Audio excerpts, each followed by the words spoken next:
Namaskaram. First and foremost, I would like to thank SIIMA for this honor. It's my privilege to accept this award on behalf of my father and my family. Secondly, I would like to thank each and every one of you here who prayed for him to come back to us. It was unfortunate. I would call it was his decision to leave this world. Madam మీద ఉన్న పెద్దలందరికీ నా ధన్యవాదాలు.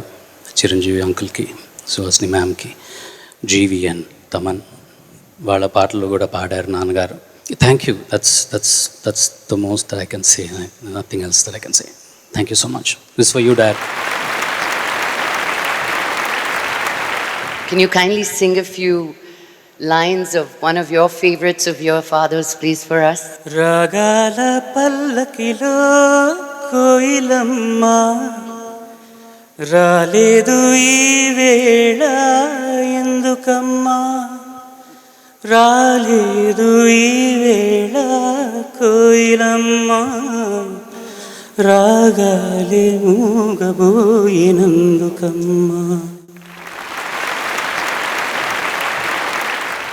బాలు గారు లేరు అనే నిజం దాదాపుగా సంవత్సరం అవుతున్నా సరే డైజెస్ట్ చేసుకోలేకపోతున్నాం, జీర్ణించుకోలేకపోతున్నాం.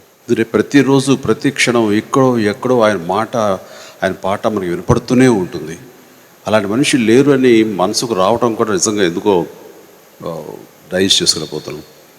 నా డే అయితే బాలు గారు పాడిన హనుమాన్ చాలీసాతో ఎర్లీ మార్నింగ్ నా డే స్టార్ట్ అవుతుంది. అది విన్నప్పుడల్లా గతంలో అయితే హనుమాన్ గుర్తొచ్చేవారు, ఇప్పుడు హనుమాన్తో పాటు బాలుగారు నా మధ్యలో ఎప్పుడు ఉంటానే ఉంటారు. ఆ రకంగా నా మనసుల్లో, మీ మనసులో, మనందరి మనసుల్లో ఆయన సజీవంగానే ఉంటారు. ఆయన వారికి నాకు ప్రత్యేకమైన అనుబంధం. మెడ్రాస్లో ఉండగా టీ నగర్లో మేమందరం పక్కపక్క వీధుల్లో ఉండేవాళ్ళం. అప్పుడు నాకు ఆయనతో పరిచయం ఏర్పడిన తర్వాత చనువుగా నేను అన్నయ్య అని పిలిచేవాడిని, ఏకవచనంతో పలకరించేవాడిని. ఆయన ఎక్కడైనా సరే అభిలాష అలాంటప్పుడు మంచి హుషారైన సాంగ్స్ పాడేవారు.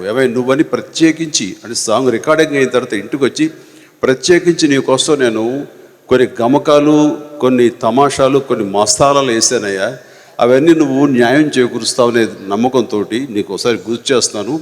అభిలాష సాంగ్లో పాడాను, యూరేకా సాకా మీకా అనే సాంగ్లో చూస్తే కనుక మీరు ఆయనకి వాయిస్కి మ్యాచ్ అయ్యేలాగా నేను ఎంత కష్టపడానంటే అంత ఎందుకు జంపులు, ఎగుర్లు, పరుగులు, రోల్స్ వేయటం ఇవన్నీ చేసి వచ్చాను. సో అంత ఇదిగా ఉండేది.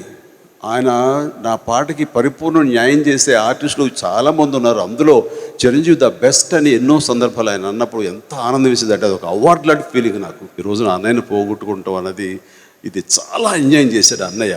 మాకే కాదు, సంగీత ప్రియులకు కాదు, అందరికీ చేశాడు. చాలామందికి అన్యాయం చేశాడు.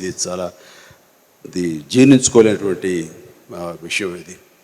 అండ్ ఆ కుటుంబ సభ్యులు ఎప్పుడు మా అండదండలు ఉంటాయి, మా తోడు నీడా ఉంటుంది. అలాగే వాళ్ళందరూ కూడా మమ్మల్ని అంత ఇదిగా ఇచ్చేస్తుంటారు. సో వారి కుటుంబ సభ్యులందరికీ నేను ధైర్యంగా ఉండని చెప్తూ